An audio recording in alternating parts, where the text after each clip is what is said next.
hear from you guys. What's happening right now? Um, Hi. Hey, I I use a lot of Josh Farkas's EM kit. I use that probably every day.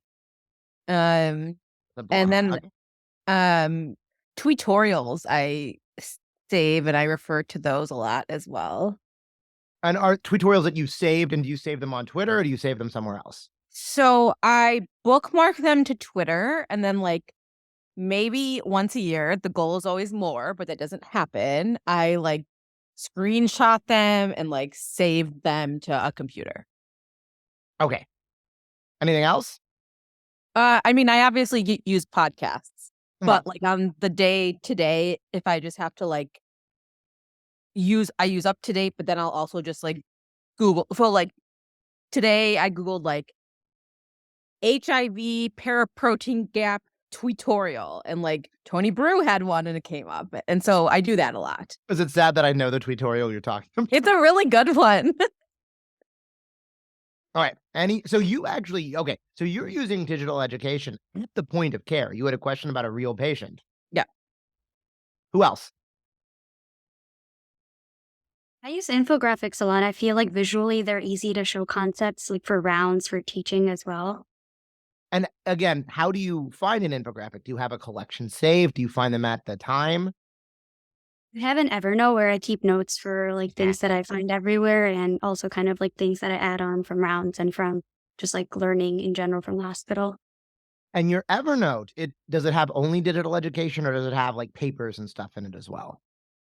I sometimes just take pictures of my notes from rounds that I jot down on a piece of paper. Perfect. So you use Evernote with infographics. Anything else?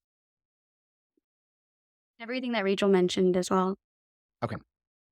I will specifically look for frameworks because I also am a visual learner and feel like those are really helpful to reference when teaching medical students and interns. So sometimes I'll look for clinical problem solver frameworks. I assume that's what you meant. So CP solvers. Yeah. And you use those frameworks when you're working up patients, or are you using them more for a didactic purpose for teaching? Both. I think I'll oftentimes pull them up before we're going to see a patient in the emergency department and have us kind of revisit what our questions should look like so that we're all kind of focused when we go in to see the patient. Wonderful. Life in the Fast Lane blog is really good. And it's my go-to, mostly for EKG stuff, but all kinds of things, EM and crit related. And I imagine you're using that at the point of care, right, Alan? Yes. And then also, this is more for teaching, but pted.org. What is? I actually don't know this. What is it? It's got this giant bank of congenital heart disease lesions. What is it? It's just PTED, no periods.org. I don't remember who the guy that came up with it. Just a congenital doc somewhere. But it's got these really great visuals. You can scroll over and it's got the lesions, and then you scroll over it and then it gives you how they're surgically corrected in stages and gives some patient education. But for teaching students or co-residents, and mostly myself, remembering what the lesions are, it's visually super helpful. So a visual resource with integrated other things. Okay. And it's it's saved on my phone. It's really easy to use. Okay. What else, guys? I was just going to bring in from the chat. Katie says, the Internet Book of Critical Care. And then Mansour's Clinical Frameworks. Andre. He was my, he's a big mentor of mine. He was my attending in residency. Okay. Now, anybody else? Keep going. I have some follow-up questions for you when we've reached. I was just going to add one. I think my top 3 are Farkas tutorials, and then Kidney Boy's website is excellent. His blog in particular, he has so many now. Which one? Yeah, the Salt Whisperer one, musings of a Salt Whisperer. I use that one. Okay. I really like Wave Maven for EKGs, which I think is probably hits close to your heart as a BI guy. Not only is it close to my heart, Wave Maven was integrated into our original DOS-based EMR. Like Oh, in I the didn't know that. yeah, it's very nostalgic. Similarly, there's something called ECG source, which is like actually a quiz that gives you points and takes away points if you code ECGs incorrectly for fellowship. So that's another like quiz-based format. But it sounds like it's gamified, right? There's a point system and Yeah, it is gamified. It taps into our competitive edge that we all have. cardiologists. Or just doctors in general. The one thing I would add is that I've been using is Glass Health. Yes, I was wondering if I was going to say that, to use Glass Health. Yeah, I use that too. Yeah. How do you use it?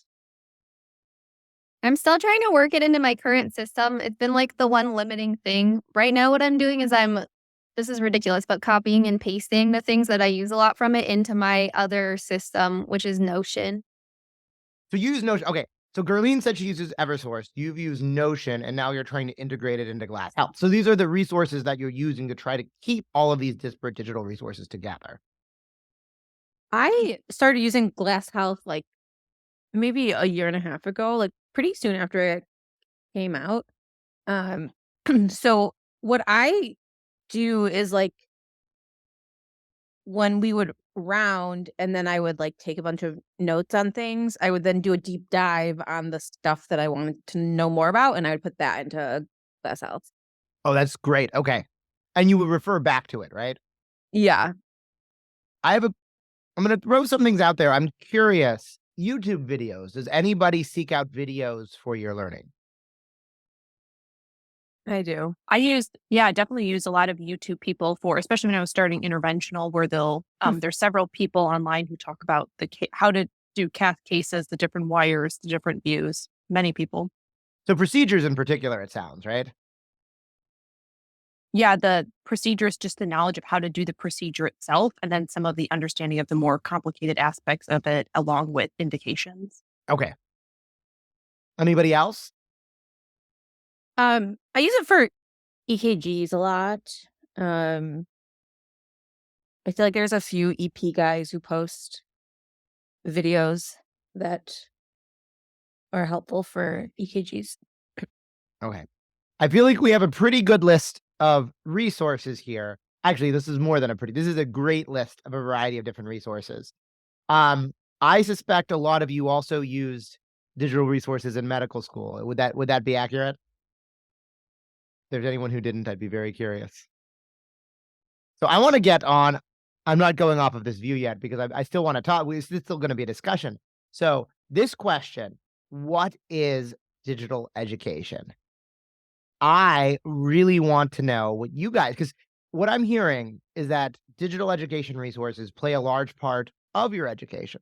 All of you are in the CardioNerds Academy. So I'm assuming you're true believers in the promise of digital education and the value that digital education can bring to people.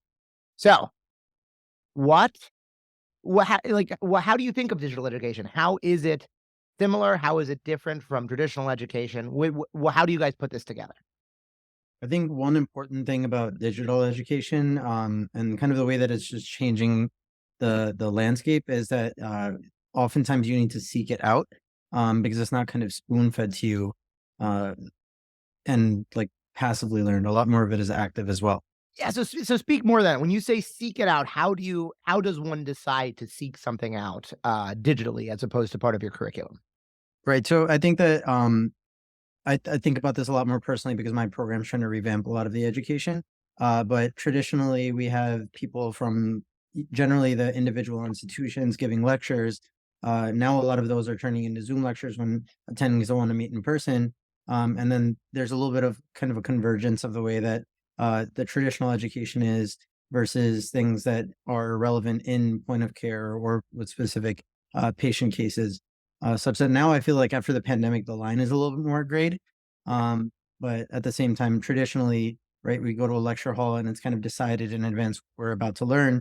Whereas now, I mean, the majority of these things are either kind of contributed to by ourselves or a software that kind of manipulates or saves or organizes another piece of information that we're getting in real time, if that makes sense. Yeah. So in the traditional, there's a curriculum which you may or may not have a lot of say over. It's not fitting your own needs. you see digital education as being really what I would say is self-directed learning, right? You're finding something that meets your needs right now, no matter what they are. All right, good. So I'm going to also I put some words in your mouth, but I'm going to write self-directed. What else, guys? I mean, sorry, go ahead.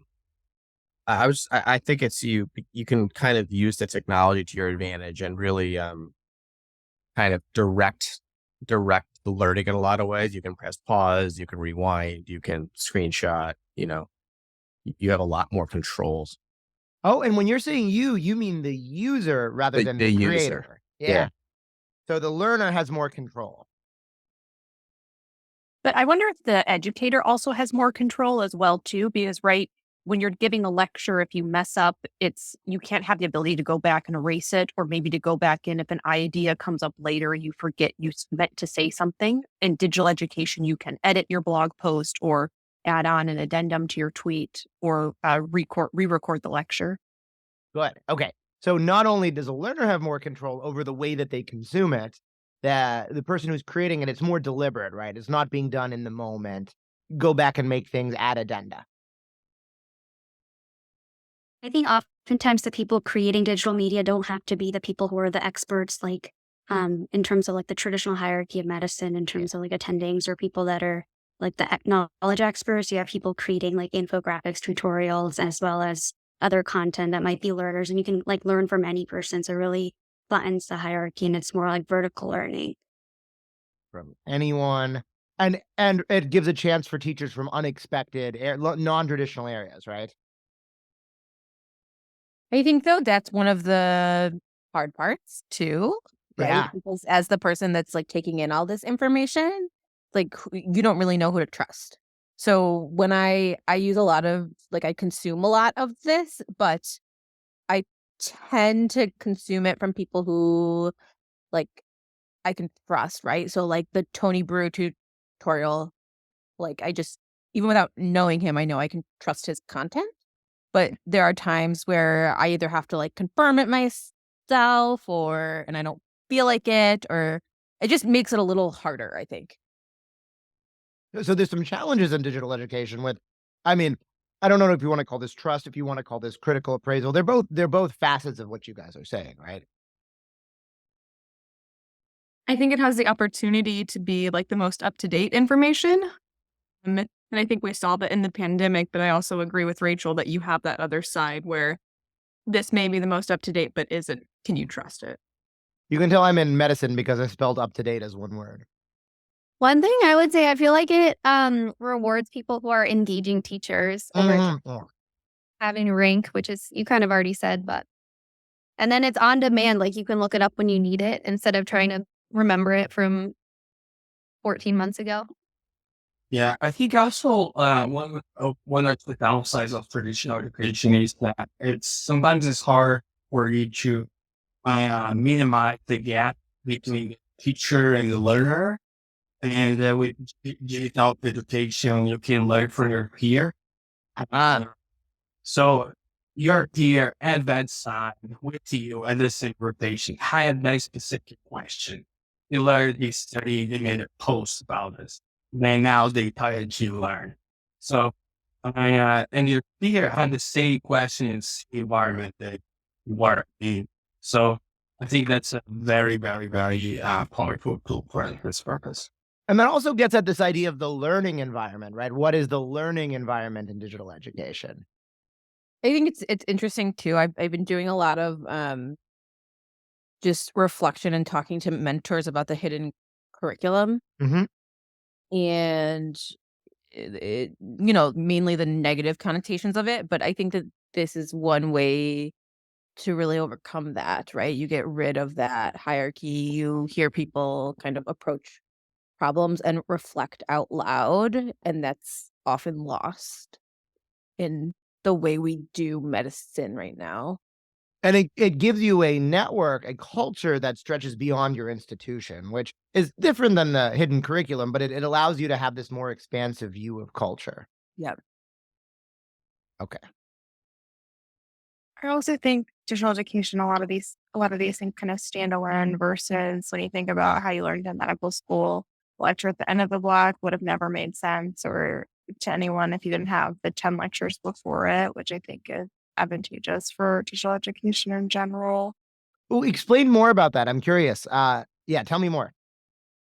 Like you can just listen to a podcast, for example, like listen to a CardioNerds podcast or a Curbsiders podcast and not really have any background knowledge about a topic, and you can still, I think, consume it pretty easily versus when you're in the classroom or at a warrior report or something, and or it's mainly in the classroom and you have a lecture about something, unless a lot of that content builds upon prior lectures versus Yeah. for digital education, that's like not meant how it's supposed to be.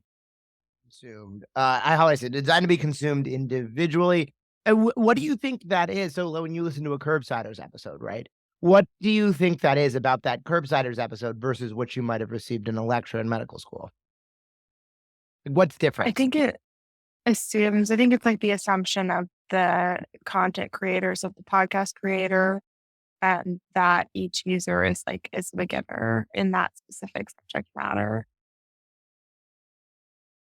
Yeah. So they designed it to be approached by, I mean, I don't think the assumption is necessarily that a beginner, but it's designed to that a beginner could get as much of it as somebody who has more experience, right?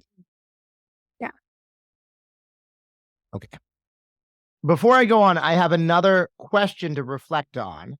So, wait, who was? I think it was Ronaldo talking. Wait, no. It's Sahil talking about how his institution, there's a lot of now Zoom lectures.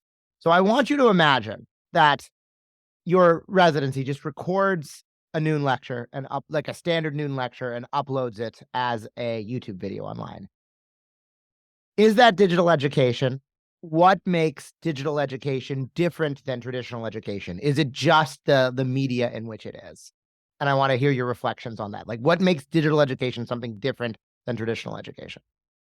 I think a lot of it is that it is something that you need to seek out, right? And I think that a huge portion of it is the fact that you have the ability. It's kind of defined by the user more than anything, because it almost feels like we need to design our own curriculum.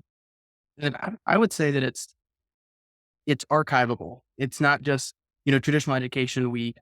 I guess you can archive textbooks and stuff, but with lectures and stuff, you have to take notes and you kind of have to do your own extra work to sort of take those notes. But when you got the digital education, you have your folders of videos and your stuff right in front of you. It's a little bit more,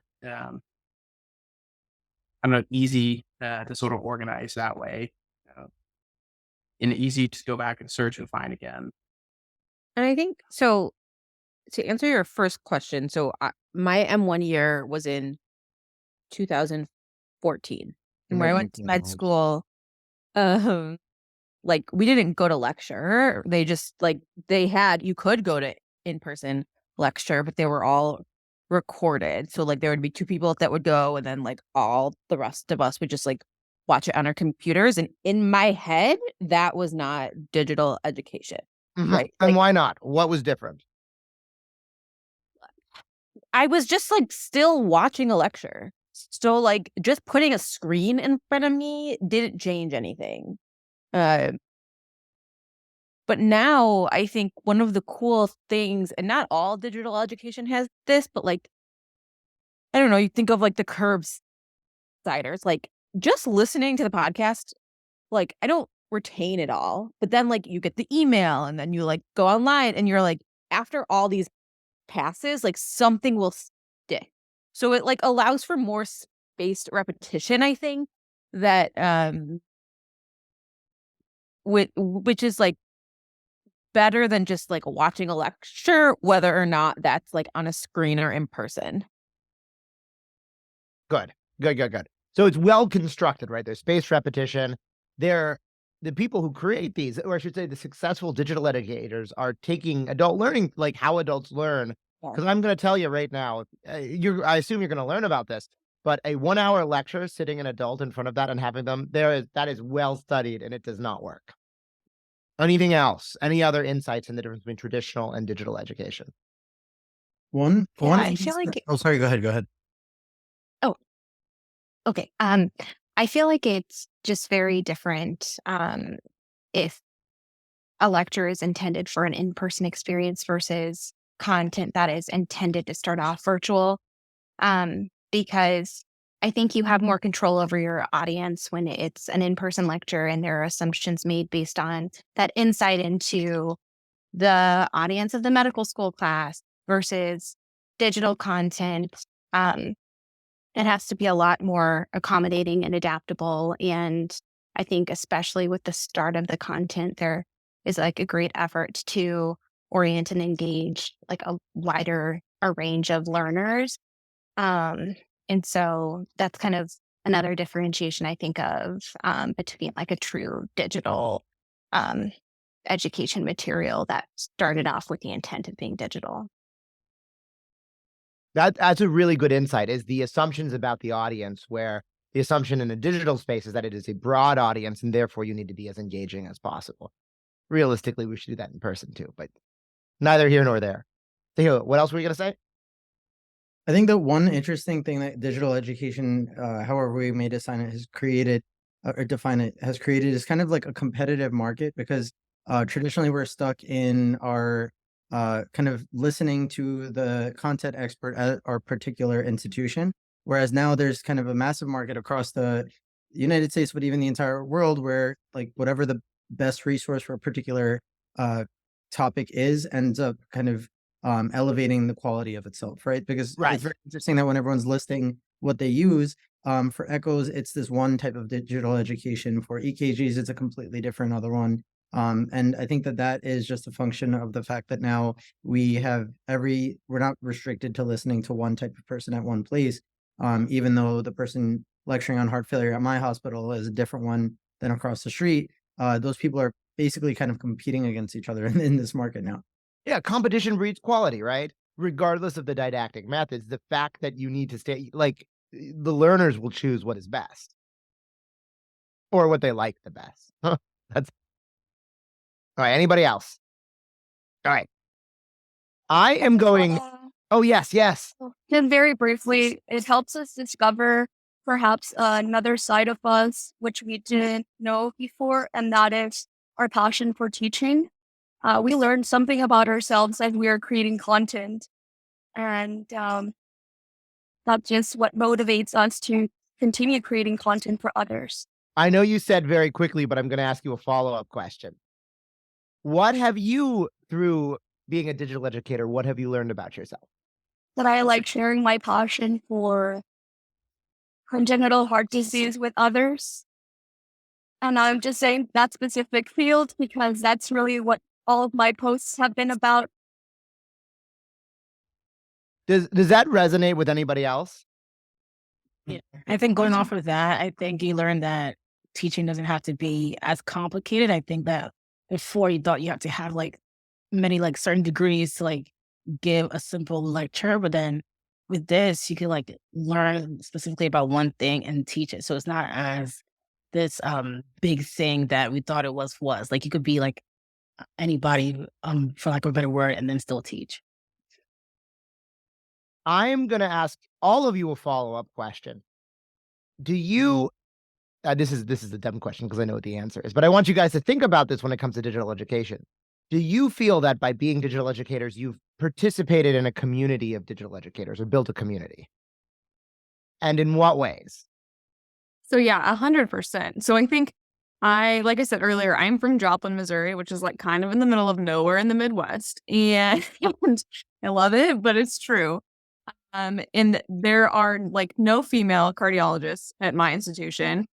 And just being a part of, honestly, cardio Twitter and the CardioNerds has opened me up to so much more in cardiology than I thought was ever possible. So it allowed me to see what my choices of my career and my future. And it was just incredible to see like other people are doing the things that I want to do. And it helped me to really build that community, which was incredible. Anybody else? I agree with all of that. And then I think the other thing is like, like when I started Chief Gear, you like read all these books, like Make It Stick and blah, blah, Yeah, blah. yeah. Like, I'll, I like, read Make It Stick, though. but then you see that like these like kind of abstract ideas, like people actually use them. Mhm. And like that makes you, at least it made me feel like, okay, like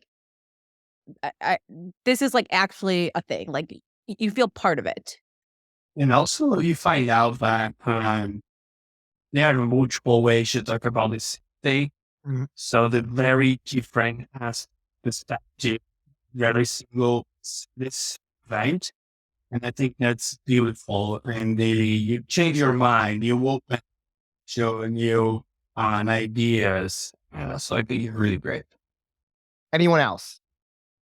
I'm going to talk for a few minutes, but then we're going to get, because I just love hearing because you guys are like the future. So I love hearing your reflections and understandings, which is really interesting to me, like as somebody who actually studies this, to see how the changing concept, how digital education has changed over time. And we're actually going to talk a little bit about that near the end, because you guys have said something that I think shows a shift in how digital education is done.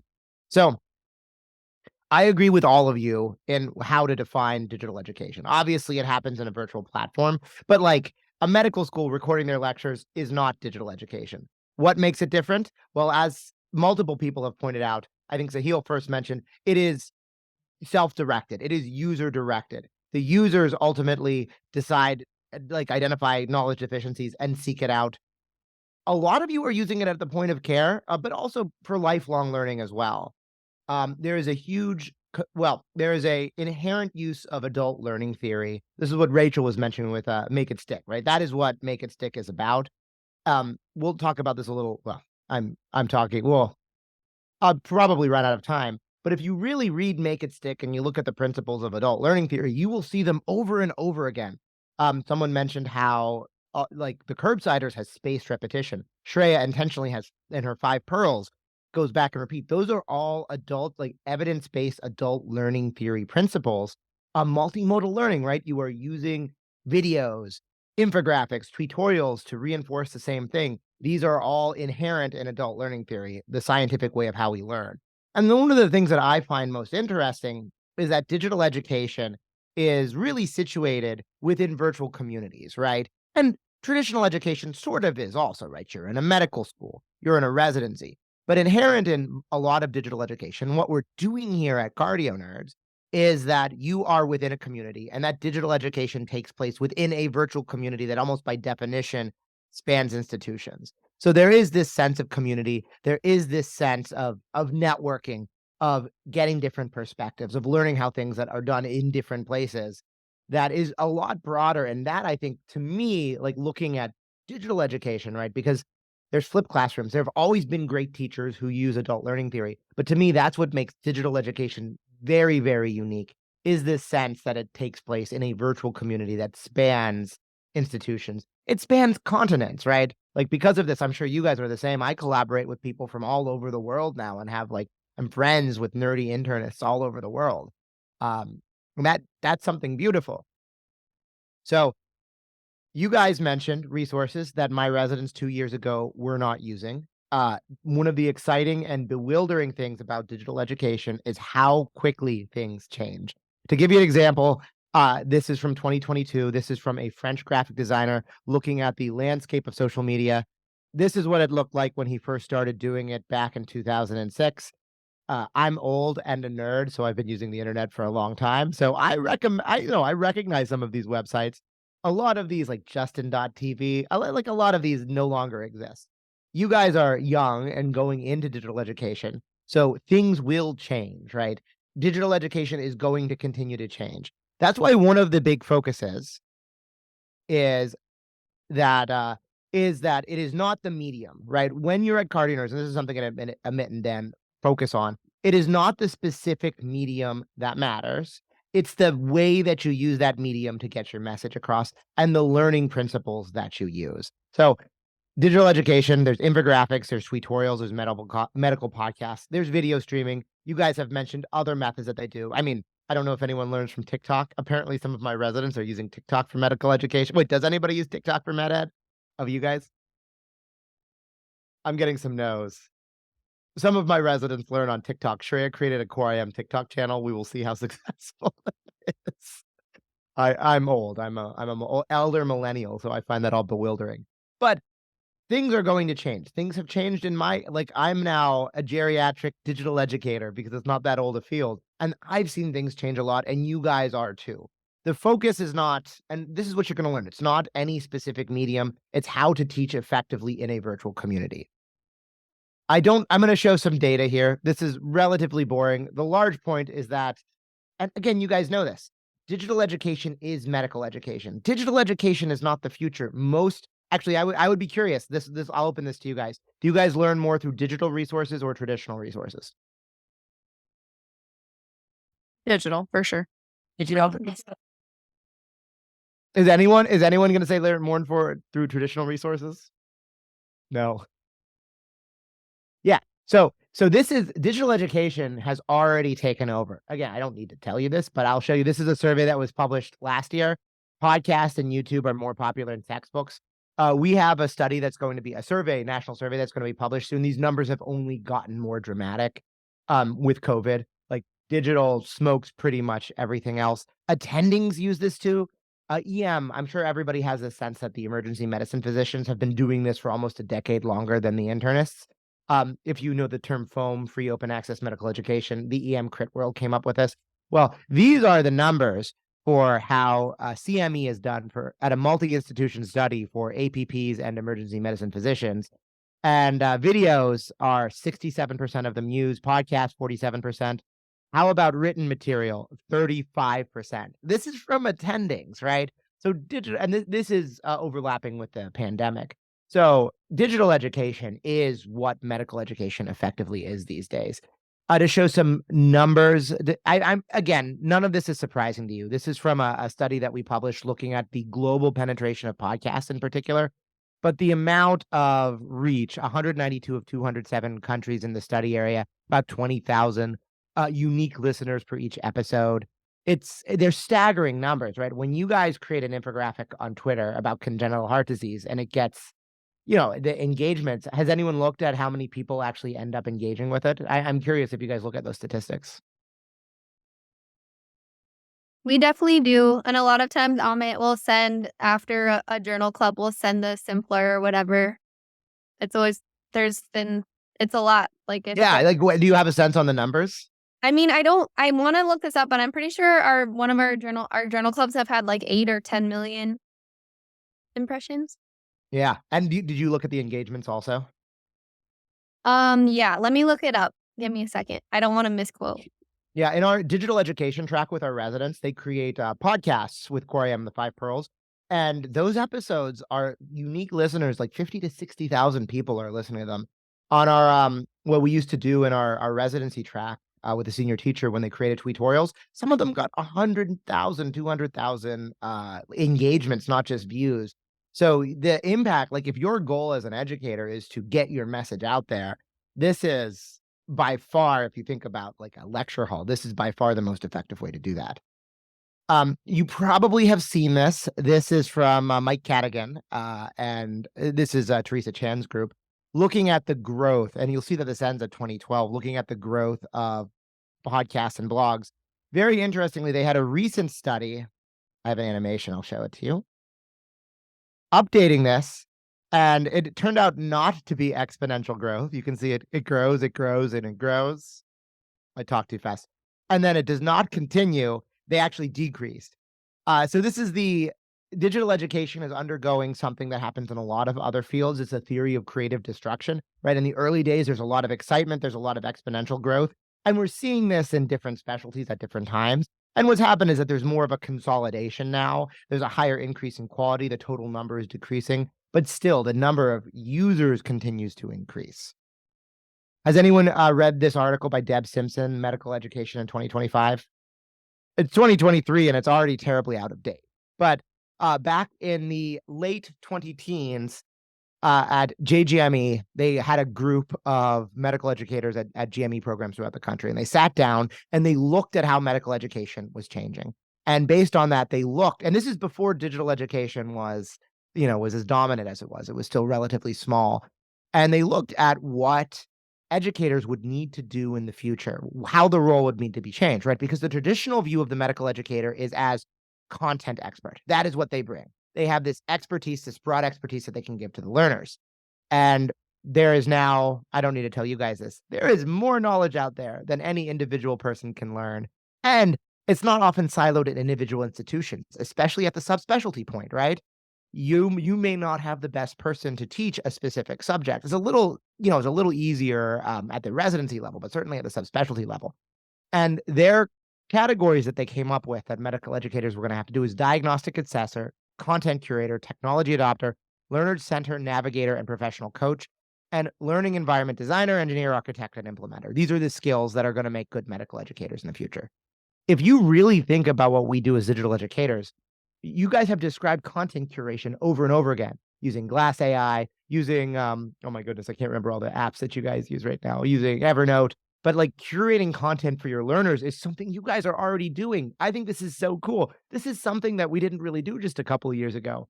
Using new technologies. You guys are describing new technologies that you're using already. Glass AI is a brand new technology. And then Learner Center Navigator and Professional Coach, you guys have described to me like looking over schemas that you get from digitalization before going into the room. You're modeling, like thinking in a hypothetical deductive way using digital education resources. So when Deb Simpson and her group came up with these ideas, they were not thinking of digital education, but you can kind of see how digital education is fulfilling all these roles of where medical education has gone. And honestly, I think things have changed even faster than they ever thought that they would. Okay. Adult learning theory, we talked about this very briefly, so I don't think we need to go into more detail. Why is interesting. I think Sahil was right. There's competition, so the best things rise to the top. I recently published a study actually looking at the top podcasts and how they use adult learning theory. And unsurprisingly, the top medical podcasts actually do use adult learning theory, and the more popular they are, the more likely they are to use it. But there is a scientific basis to how digital education educates in a way that I think is quite exciting. We talked about this, so I'm going to skip this. We talked about how we choose. We're running out of time, right, Kate? We only have 13 minutes. Yeah, but it's kind of flexible. There's not we can keep going. Well, then I'm curious. I want to know your motivations for what makes you choose certain digital education resources. Like, why do you choose what you do? Honestly, for podcasts, the way that I got into like CardioNerds and Curbsiders initially was just going on to Apple Podcasts and typing in like internal medicine podcast or cardiology podcast. So I guess it's kind of dictated by whatever algorithm they use. So using the Apple Podcast algorithm. Okay. We'll call that algorithmic. I think for me, I look for directness and how they choose to explain a certain pathophysiology. Like someone said, there's so many ways to explain something, but if I find something that explains it efficiently for me, that's what I'm drawn to. So Chelsea, you listen to multiple things, and when you find something that explains it in a way that works for you, you'll go to that. You'll go to them for other things. Exactly. Okay. The speed and ability to look it up later is huge for me. Yeah, speed. I save so much stuff on my phone, like the infographics that are saved and like ICU one pager stuff that's really easy to pull up super quick. That I use, in the hallway between patients on rounds to talk with medical students or whatever, or even just refresh myself if it's quick and easy to access. Yeah, so that was going to be my question. When you say speed, do you mean ease of access or do you mean speed of learning?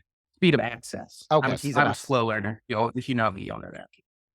I feel like there's so much content now that I almost need something strongly endorsed to me by someone that I trust or another resource that I trust for me to feel like I would dedicate any amount of time to it. This is even called those endorsements. So you need some sort of peer or mentor endorsement. Right. And I think that the way that I found out about CardioNerds was when I was watching CP Solvers over the early stage of the pandemic, and they were mentioning that. And that was kind of the initial way that I felt like, all right, if I really like CP Solvers, I feel like I would really like this other somewhat related community. That's because everybody knows each other. There's not that many people in digital education. What else, guys?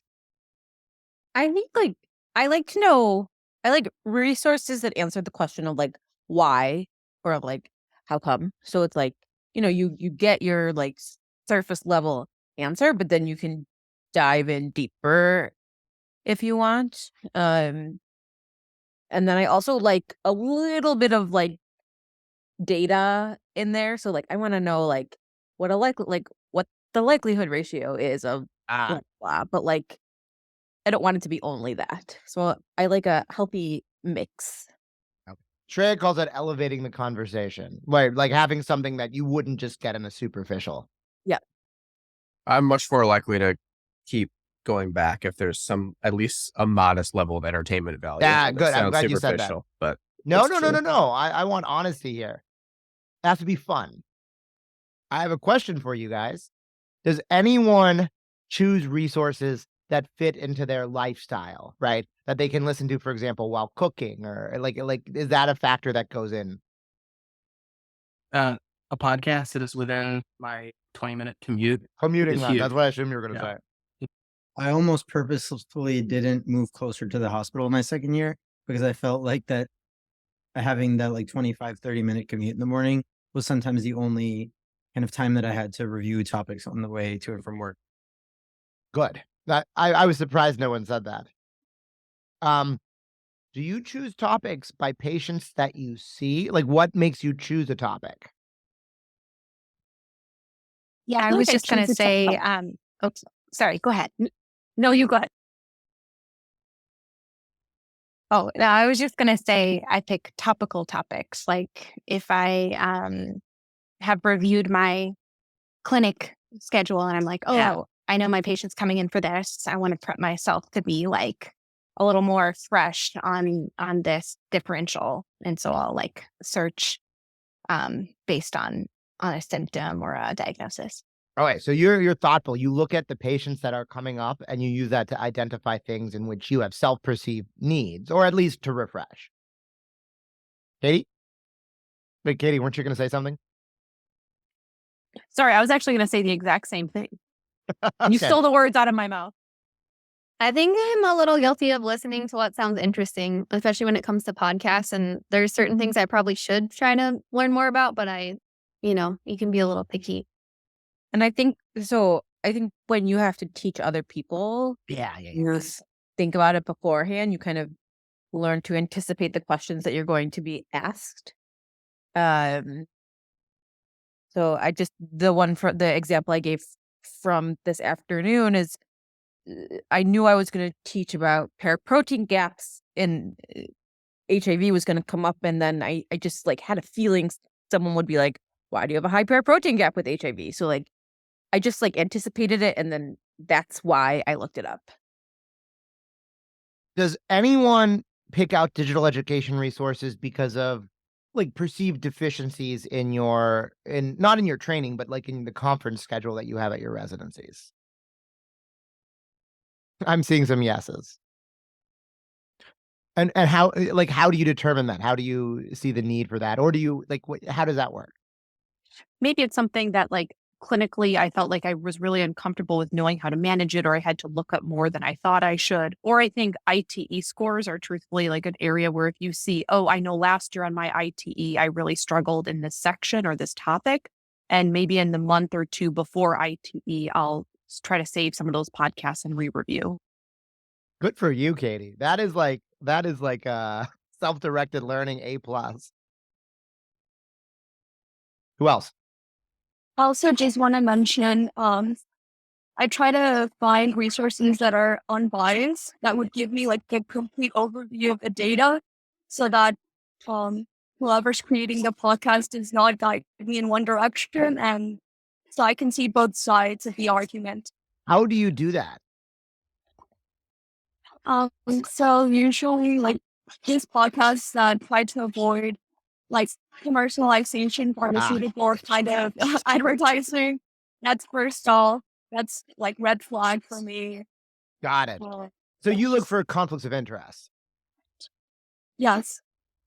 Anyone else? Well, it's really great to hear you guys say all these things because this is something that I study. So this is from a paper that we have coming out very soon about how looking at residents, internal medicine residents, but how residents choose digital resources. And if you look at this, it should it fits exactly what you guys are telling me, right? There is some sort of trigger for knowledge. That's an upcoming rotation. That's an ITE score. That's something you're about to teach a patient that's coming up. And then the choice of a resource actually goes into, I heard all of you say this, right?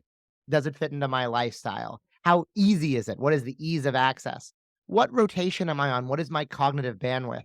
What is like, how are things going in the hospital? And then because of that, there's this like feedback cycle where we feed it into peers, right? We choose things that our peers like. We tell people of what we like, and it builds a community, and it's kind of self-reinforcing cycle on how we choose things in digital education. As future digital educators, I think it's really interesting to know how people are choosing our stuff, so you can like craft something that works well for them. When you guys are in residency, do you get any education in how to teach digital education? No. Does anyone mention it at all? Not a single, like no one has been like, this is med Twitter. No one's like, this is an infographic. Let's talk about instructional design. Only Rachel. She's my chief. Really? Right? Oh, I'm glad you're doing that, Rachel. No, I only time I had it was when I went to the chief resident conference at Aptum, but like in residency, nothing. So I have had a little bit of exposure because I'm on the medical education track. Yeah. And then we had a lecture how to engage, how to create a PowerPoint presentation that we can have more of these. Those are little tricks that I had not seen in the very traditional education. So you've seen it, Ronaldo, as part of your education track that you're in your residency. Yes. Okay. Anyone else? Does anyone else have an education? But this is a different track. So they have we in the residency, they have a different selective process and supply. Oh, I understand. We do the exact same thing. We don't get taught how to teach digital education, but Ohio State and Nationwide both have like social media electives through just teaching you sort of the different avenues of digital education and where you can learn. We're lucky we have an abundance of medical podcasts. I was going to say, I know Ohio State's program. Ohio State is one of the leaders in that. Yeah. So with Cribsider, Curious Clinicians, and PediaCast, there's a whole bunch of podcasters trying to spread the wealth to the residents. So we're lucky, and it's pretty good. It's good stuff. Nothing else. A nice break from the hospital.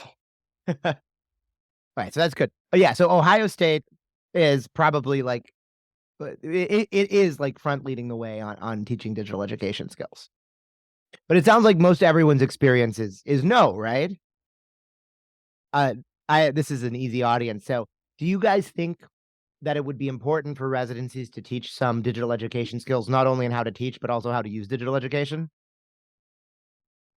Yeah. Yes. Well, since you guys are all medical educators and future leaders in the field, I should be you don't need to hear it from me, but these are very exciting things that I think as you guys progress into being a chief, well, some of you are chiefs already, but as you progress into being chief residents, cardiologists, and faculty, something to think about educational programs. At the BI, Shreya and I have the IMED initiative. We actually have, this is what Ronaldo was talking about. We have a track in our residency that residents apply into called the Digital Education Track. We have an elective, the Senior Teacher Elective, and me and Trey are launching now a faculty development program throughout the medical center in digital education. There's a huge demand for all obvious reasons, there's a huge demand for these fields. And I think one of the next exciting things that's going to come in digital education is how do we teach it best, right? We're learning how to use it, how to create it, but how do we teach others? What are the best practices? And that's something that I'm excited that you guys are getting into this field and that you're going to do. Yeah, we won't talk about the future of scholarship. That's boring. We're running out of time.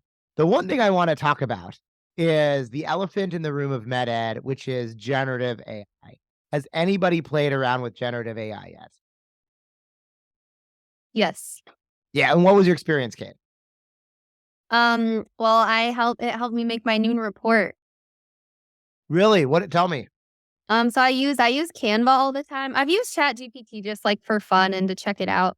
Never really for a project. And then Canva has an AI feature that I tried out, and it designed a template for me, and it was kind of weird, but helpful. I don't know. Anybody else?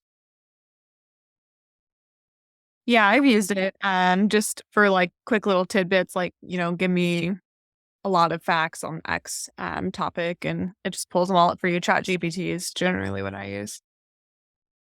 I feel this like weird like hesitancy towards it. Yeah. That I don't really know how to explain, but like I think I'm just like afraid that by not make it stick, actually they talk about how this is a bad thing, but like the process of like the process of getting the information and the idea that it can be like kind of grueling is like in my head it's a good thing. Desirable difficulty, right? That's what it's Yeah. called, right? Yeah. It's So how we know that people learn. so this is like taking that away. So I just don't know how I feel about it yet. Anybody else have any experience with this as it pertains to meta? I mean, I would be shocked if it's relatively new. So I know that there are like certain platforms. I think the Human Diagnosis Project, but I know Glass Health is trying to do more stuff. Glass Health is doing a GPT. Right. Human Diagnosis Project uses machine learning, but it's not a generative AI. Mhm. But I think that it's going to be more of like an assistive tool is kind of the word that's often used.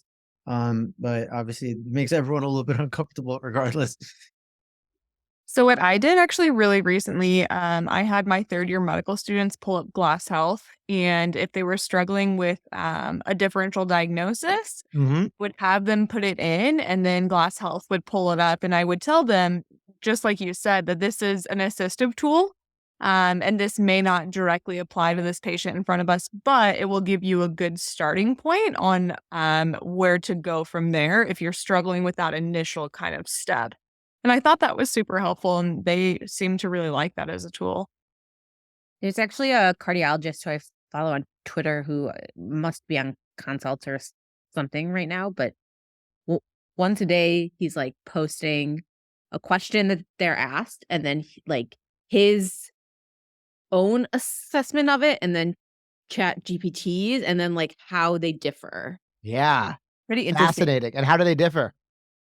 So it's only been, so this is only day 3, but I think yesterday it was like, does this patient need a pre-op echo? And his assessment was like, absolutely not. And Chat GPT was like, you could consider. Yeah, helpful. So like, That's perfect consult language, though. It's learned from humans. Yeah, I had a pre-med with me, and I had a patient in whom I was suspecting a plasma cell dyscrasia. The kappa lambda ratio came back, but the SPEP wasn't back yet. And I was like, oh, this is really, really, it was a high kappa lambda. And I was like, this is really suspicious. And my student asked me, well, like, Adam, okay, so kappa and lambda are antibodies. Like, if she had an infection, wouldn't that also increase the ratio? And I like sort of knew the answer, but I couldn't like describe it that well. So I was like, okay, I had been doing a lot of work. I have GPT-4 because I'm doing a diagnosis project with it. So I pulled it up and I asked it that question. I asked a follow-up question, and it just stunned me with how good the answer was of why the kappa lambda ratio doesn't really change that much in infection. And there's multiple reasons, but there's like multiple lineages of B cells, there's renal clearance of them, and all these and I was like, wow, this is much better than the explanation I tried to give this pre-med, even though I sort of knew it, and I knew that what it was telling me was true. So this is like, I don't have the answer. I don't know how these things are going to change med ed. Shelly, you raise your hand. Yeah, I'm the oldest one on right now. I'm like an official Gen Xer for sure. And I think I'm like a mentor or something to this wonderful group of cardio nerds. And so is it possible that, Chat GPT and all of these AI algorithms, thank you so much, Glass Health, I'd never logged on before. But does it also not democratize access to, or I don't know, opportunity for medical learners. We all don't come in at the same stage of life. Yeah.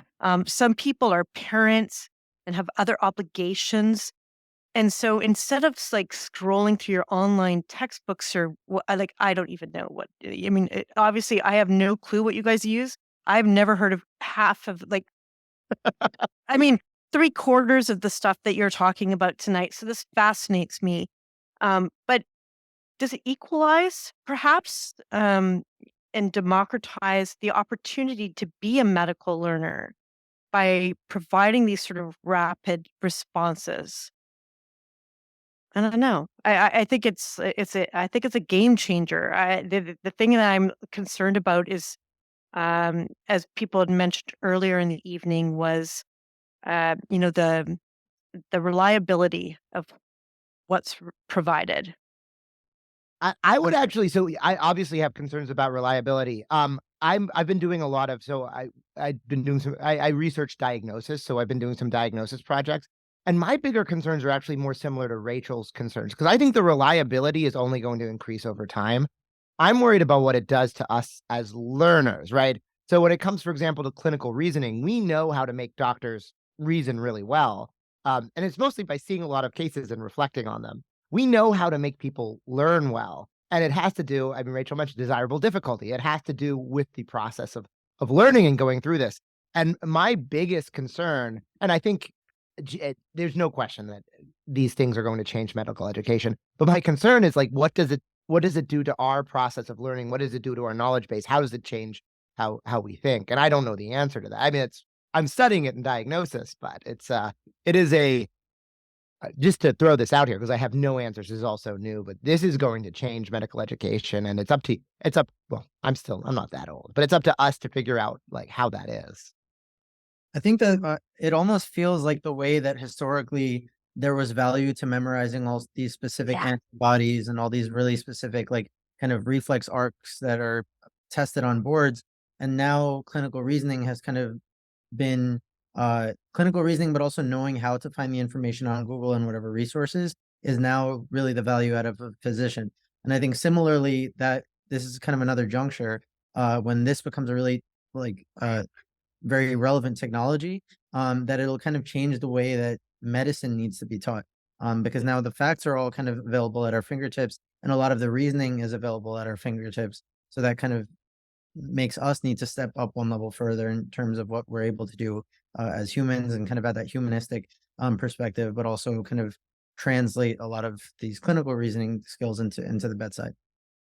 I was actually just talking about this with some of my residents, because I think we're at this juncture where historically in medical education, it's always been, and we kind of talked about this, but this hierarchy, the people who'd been around the longest, they were the smartest. We just did whatever they did. And now, I mean, there are people who've been practicing at my institution that are not following current guidelines, but the residents are. Yeah. Like weird, this weird change where we are now practicing the more up-to-date information by using all this digital education. And the people who are getting left behind are the people who are not getting on board, who are not using, Glass AI or whatever it is, but it's the people who are being left behind that are now not practicing good medicine. So it's really interesting, this shift that's occurring. I totally agree. And it creates a lot of tension too, right? It creates tension when the residents are the ones who they're like, where did you, well, these are the guidelines. And that because of your digital education resources in your virtual communities. Mm-hmm. Okay. Well, I mean, that's the end of my talk. I wanted to touch on this, right? Because I don't even know, but I don't know what this is, but it's big and it is going to change things. And I wanted to make sure we talked about it at least. That was awesome. I think everyone is really stoked right now.